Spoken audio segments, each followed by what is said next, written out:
警告：运动本该强身健体，但你知道吗？有5种看似健康的运动方式，其实正在加速你体内血栓的形成。许多中老年人天天都在做，如果等到血管完全堵塞再后悔，恐怕就太迟了。今天我们就来深入探讨这些血栓加速器式的运动，快看看您是否也中招，做错了没？首先，我们需要了解血栓到底有多危险。血栓就是在血管内部形成的血块，被称为沉默杀手。它们平时悄无声息，一旦脱落，随血液游走，堵在心脏会引发心肌梗塞，堵在大脑就会导致中风，甚至可能瞬间夺走性命。据统计，每年有数百万人因血栓相关疾病死亡，而60岁以上的中老年人是血栓高发人群。随着年龄增长，血管弹性变差，血液变粘稠，血小板也变得特别活跃，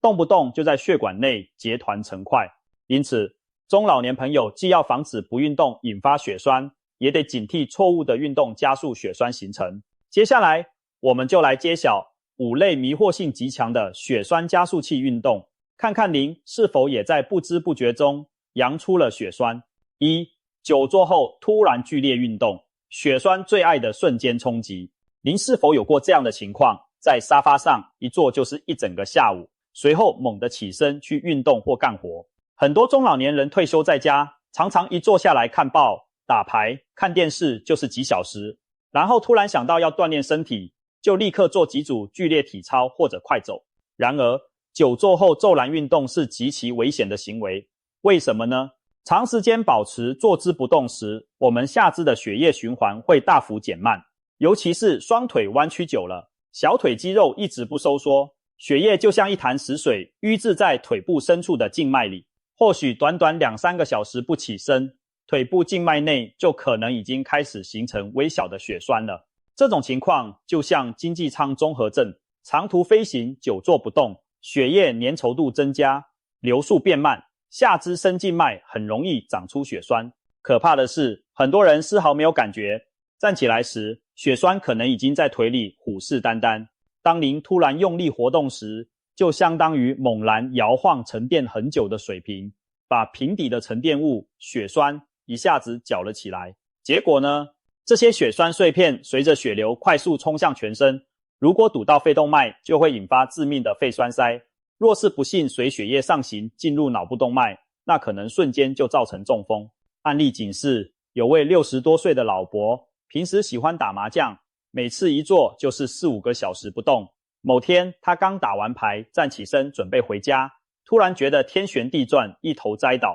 送医后发现是肺栓塞，幸好抢救及时，捡回一命。医生追问之下才明白，罪魁祸首正是他久坐后突然起身，导致腿部静脉的血栓脱落，酿成大祸。医生说，您腿里的血长时间几乎流动不起来，猛地一动就等于给血栓松了绑，一下子冲到肺里去了。这起事件给我们所有人敲响警钟，正确做法千万记住，不是动了就健康，动得对才健康。如果您已经做了很久，千万不要立刻做剧烈运动，应该先慢慢活动腿脚，例如原地站起来，扶着椅背踢踢腿，或做几分钟踝泵运动。一坐太久就上下弯动脚踝，像踩缝纫机一样，帮助小腿肌肉挤压静脉回流，让腿部血液流动起来。接着再进行温和的热身，如伸展四肢、原地踏步等等，心跳和血压逐渐适应了，再进入正式的运动。每做1小时左右就起身活动5分钟，这是预防血栓的不二法门。另外，长时间坐着时避免双腿交叉或蜷缩，因为那会进一步压迫血管。记住，血液是活的，它既怕你一动不动，也怕你突然猛动，给身体一个循序渐进的适应过程，血栓就没有可乘之机。2. 公园高抬腿压腿，不当拉筋尽在碾压血管。每天清晨的公园里，总能看到许多大爷大妈扶着单杠压腿拉筋的身影，一条腿高高搁在栏杆上，上身用力往下压，嘴里还数着节拍，仿佛压得越低越能强身健体。拉筋压腿原本是个好习惯，可以增强柔韧，活动关节，但对于中老年人而言，不当的压腿动作其实暗藏凶险。为何常见的公园压腿反而可能在碾压您的血管呢？我们的下肢有一条大血管，股动脉与股静脉经过大腿根部和膝窝。如果腿部过度抬高、伸直，然后上身用力下压，其实就等于拿大腿去挤压大血管。特别是一些老年朋友，年轻时缺乏柔软度训练，硬要把腿掰到很高的位置，甚至反复弹动式地压腿，这时大腿后侧肌肉和血管都在被粗暴的拉扯和压迫，血管就像被踩扁的水管一样，血流瞬间受阻。在您咬牙坚持拉伸的10几秒里，腿部远端、小腿、脚部的血液供应可能大幅减少，静脉回流更是近乎停滞。短时间血流中断会让局部缺血缺氧，感觉到酸痛甚至麻木。一旦您松开腿结束动作，原先被压扁的血管突然恢复通路，积压的血液会夹带着杂质迅猛涌回。如果先前因血流停滞已经开始形成小血栓，这时很可能被冲击下游，流向身体其他部位，造成危险。不仅如此，粗暴拉筋还可能导致血管内壁损伤。中老年人的血管往往已经硬化、脆弱，内壁附着着动脉粥样硬化斑块。强行压腿的过程中，血管壁受到压力和牵拉，斑块可能因此脱落或破裂，形成凝血反应，进一步增加血栓风险。有些老年人在压腿时还会憋气用尽，脸长得通红。这种屏气动作会让胸腹腔压力剧增，血压飙升，对心脑血管非常不利，也容易诱发瓦尔萨瓦效应。瞬间的血压波动让原本稳定的斑块发生意外。当然，我们不是说压腿伸展不好，而是方法很重要。正确做法，压腿前一定要充分热身，让肌肉和血管有个适应过程。可以先慢走几分钟或原地踏步，使身体微微发热，再进行腿部的伸展运动。压腿时高度要量力而为，刚开始可从较低的栏杆或台阶开始，把脚跟放上去即可，不必一下子就追求1字马那种高度。动作一定要缓慢而温和，切忌弹正式的猛压猛放。每次拉伸时保持均匀呼吸，千万不要憋气。当感觉大腿后侧有牵拉感即可，不要过度追求疼痛感。每条腿拉伸10秒钟左右就放松一下，让血液恢复循环，再进行下一次。如果出现麻木剧痛，应立即停止，不要逞强。另外，有严重骨质疏松、关节炎或已有下肢血管疾病的人，应当避免高强度压腿动作，可以改用更温和的拉筋方式，例如平躺在床上用毛巾勾住脚板拉伸腿筋，或坐在椅子上抬腿伸膝等。总之，保健拉筋要讲科学，否则一不小心反而可能给血管添堵。3. 长时间深蹲起立练腿，锻炼肌肉还是养血栓？深蹲被很多人誉为黄金锻炼动作，因为它能增强腿部肌肉和下肢力量。不少中老年人也开始模仿健身达人，每天在家做深蹲起立，或者干脆在公园练起蹲马步。但是你知道吗？过度深蹲可能对血管极为不利，长时间维持下蹲姿势，练的是肌肉，堵的却可能是血管。当我们下蹲时，膝关节深度弯曲，大腿和小腿几乎夹成夹角，这会明显压迫膝窝和大腿根部的静脉血管。蹲得越久，腿部静脉回流越困难，血液大量积聚在下肢，导致局部血流瘀滞。尤其是负重深蹲或者长时间反复下蹲起立的人，下肢静脉一直处于被挤压状态，血栓就很容易在松弛的时候形成。有研究统计发现，长时间高负荷的下肢屈曲运动是年轻人深静脉血栓发病率上升的一个关键因素。如果连年轻力壮的小伙子都可能因为疯狂深蹲而栽跟头，那对于血管状况不如从前的中老年人来说，更要小心这种练腿动作暗藏的危机。现实中也有案例，一位20多岁热衷健身的年轻人，每周深蹲训练几次，每次负重超过100公斤，常常蹲到腿麻了才停。结果有一天训练后，他感到左腿大腿根胀痛，几天不缓解，去医院一查，竟然发现髂静脉内有严重血栓。医生诊断是长期重负荷深蹲导致的髂静脉受压综合症，也就是下蹲时股静脉反复被挤压变形，时间一长终于形成了血栓。医生问他，你深蹲时难道没觉得腿麻疼痛吗？小伙回答，有啊，但我以为那是练到位的感觉。医生摇头叹息，那是你的血管在向你哭喊救命。可见过度深蹲的危害绝非耸人听闻。中老年人在日常生活中也可能不经意深蹲过头，比如有些人喜欢蹲着刷地板、种菜，一蹲就是好几分钟，或者有人以为蹲马步练气功能养生，天天蹲到双腿发抖才休息，这些都潜藏风险。当您蹲太久、起身太猛时，还可能因为血压骤变引起脑部供血不足而头晕眼花，甚至摔倒，危及安全。正确做法并非不能深蹲，而是要适度适当。首先，中老年人做深蹲时不宜负重，应该只用自重或轻负荷即可。动作过程中切记不要长时间停留在最低点，也就是不要蹲下去就不动了。正确的是下蹲到底部后略停1-2秒便起身，避免静止不动的久蹲不起。每组深蹲次数不需要太多，依个人体能而定，比如一次做10下到15下即可，然后站起来活动一下腿部，再进行下一组。练习时应正常呼吸，千万别憋气用力。很多人深蹲时习惯闭气硬撑，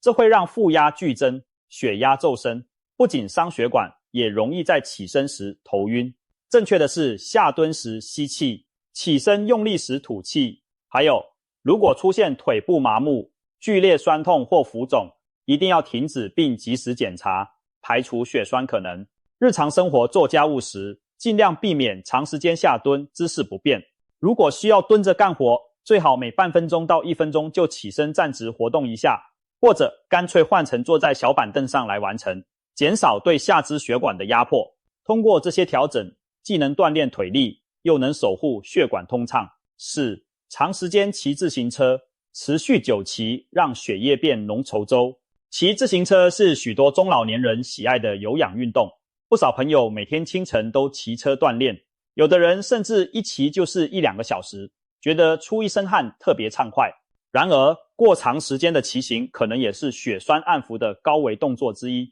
如果方式不对，长时间骑车会让你的血液变得又黏又稠，为血栓滋生创造条件。为何骑车太久也会有血栓风险？问题主要出在2个方面：长时间固定姿势和大量出汗脱水。首先，长时间连续骑行时，下肢虽然在不断踩踏，但姿势相对单一，髋关节和膝关节一直维持弯曲的角度，臀部还长时间压在车座上，这种姿势可能对盆腔和大腿根部的静脉造成一定压力。此外，腿部在重复用力过程中，小腿肌肉虽然有收缩，但由于没有完全伸直放松的阶段，静脉血液回流的效率其实没有想象中那么好。尤其当您感到腿部疲劳酸胀时，往往意味着肌肉在产生乳酸，血液供应跟不上需求，循环效率下降。如果持续硬撑不休息，局部血液会越来越缺氧，滞留给血栓形成创造了环境。更大的问题是，长时间有氧运动会让身体大量出汗，却不及时补水，血液中的水分就会不断流失，导致血液变浓变粘稠。一位退休的江阿姨就是个例子，她每天早上5点半准时开始骑室内健身脚踏车，一边看着电视一边骑，一骑就是1小时以上。她认为流汗多，血管就能通，脸色红润才代表运动有效果。结果有一次运动结束后不久，突然觉得头晕目眩，经检查发现脑部出现了小血栓。医生问询她的锻炼情况后直言，高强度又缺水的骑行方式活脱脱把你的血浆骑成了红豆粥，粘稠，流速慢，血液粘得像浆糊一样，在血管里堵着，终于在脑血管中栓出问题来。可见长时间骑行若不讲科学，反而会伤害心脑血管。世界卫生组织也多次警告，任何让下肢长时间处于肌肉紧张加缺乏松弛状态的运动，都可能成为血栓温床。长时间骑车正是这样一种模式，双腿肌肉持续紧张用力，却没充分的放松时间。如果再伴随体液流失、血液浓缩，就很危险。那么是不是干脆不骑车了呢？其实不必，只要方法对头，骑车仍是很好的运动。正确做法，中老年人骑行锻炼建议采取中等强度、分段进行的方式，不要无休止的骑很久。一般骑行20-30分钟就应该稍作休息，可以下车站立走动几分钟，活动一下腿部关节，让下肢血液循环改善，再继续骑下一段路程。骑行过程中则一定要适时补充水分，不要等口渴了再喝，而是每15到20分钟就少量饮水几口，保持身体不脱水。选择骑车时段也很重要，尽量避免正午高温长时间骑车，防止出汗过多。清晨骑行时则注意不要空腹高强度运动。清晨是一天中血液粘稠度较高的时段，刚起床就剧烈运动，对心血管比较刺激，最好先喝点温水，吃些东西，待太阳升起后再进行适度运动。骑行的强度应以微微喘息但还能讲话为宜，没必要拼命冲刺。结束骑行后也别忘了整理活动，慢走、放松、抬高双腿、躺一会儿，这都有助于静脉血液回流，防止运动后血液积滞在腿部。只要注意以上事项，您依然可以畅享骑行运动的乐趣，同时让血管保持畅通无阻。5. 过度高强度运动。运动过量适得其反，加速血管老化。生命在于运动，许多中老年朋友深知锻炼的重要性，但是有些人走入一个误区，认为运动当然是越多越好，汗流的越多越健康。有人每天安排满满的运动计划，早上快走1小时，下午去健身房力量训练，晚上还跳广场舞，一天到晚几乎不歇着。还有人热衷挑战自我极限，比如60、70岁还坚持天天长跑10公里以上，看似非常自律，非常健康达人，但事实是过量的运动可能加速血管的损伤和退化，使血栓风险上升。这一点已被科学研究所证实。美国梅约诊所发表过一项研究，观察成人每周运动量和心血管状况的关系，结果发现每周运动超过450分钟的人，到了中老年后，动脉硬化的发生率反而比少运动的人高出 86%。 换句话说，运动过度比起运动不足更可能导致血管出现粥样硬化等问题。这听起来很颠覆认知，但道理其实很简单。运动适量时可以促进血液循环，控制体重，减少炎症，对血管有益。可一旦过度，身体长期处于高压和微损伤状态，慢性炎症反而会增加，血管壁可能因此受损，胆固醇更容易沉积，最终促进动脉硬化和血栓形成。我们的身体在剧烈运动后，其实会进入一种短暂的高凝状态。运动造成肌纤维和微血管的细微损伤，机体为了修复自己，会动员凝血因子和血小板来帮忙修补。所以在剧烈运动之后的几个小时内，血液往往较平时更粘稠，凝血功能更活跃。如果马上躺着不动或者没有做好放松，血栓更容易趁虚而入。对年轻人来说，身强体健或许问题不大，但对本就动脉硬化风险高的老年人来说，过度运动就像火上浇油。曾经有一位老先生，本身有高血压和轻度冠心病，但他觉得药物控制得不错，就一心投入锻炼，想逆转健康。他给自己定下疯狂计划，每天晨跑1小时，中午游泳1小时，晚上快走1小时。结果1个月不到，他在一次晨跑末段突然胸口剧痛，原来是心肌梗塞发作。送医发现他的一条冠状动脉被血栓堵了个严严实实，医生推测很可能是过度运动导致动脉粥样斑块破裂，加上剧烈运动后血液处于高凝状态，瞬间形成血栓堵死了血管，所幸抢救及时捡回一命。这件事让老先生追悔莫及，运动虽好，可过犹不及，真的会把自己练出毛病。正确做法，掌握好运动的度才是长寿之道。世界权威建议成年人每周进行大约150分钟的中等强度有氧运动，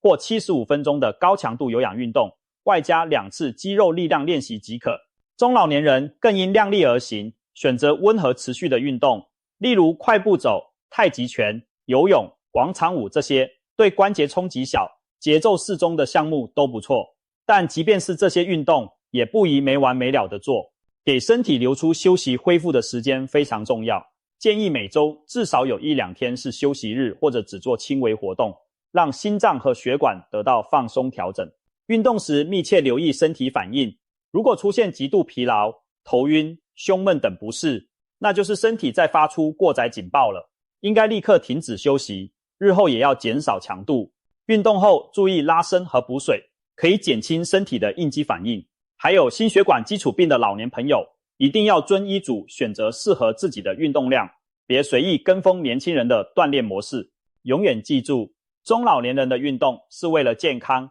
制胜于量，坚持适度的锻炼，比偶尔过火的大运动量更有益，也更安全。说了这么多，让我们来总结一下这5种运动误区：久坐后突然剧烈运动、公园不当压腿、过度深蹲、长时间不间断骑行以及盲目过量运动，都可能加速血栓的形成，对中老年人的心脑血管造成严重威胁。我们常说过犹不及，运动也是如此。不要以为动得越猛越久就一定对健康有利，也别犯懒久坐不动，血液在我们体内川流不息，既怕我们一动不动让它瘀滞成河，也怕我们过度折腾让它浓稠胶凝。最聪明的做法是把握平衡，规律运动但适可而止，锻炼前后讲究科学方式，让血管保持弹性与通畅。最后提醒大家，别等血管堵死了才想起后悔，现在就行动起来，审视一下自己的日常锻炼方式，有没有踩到上述地雷？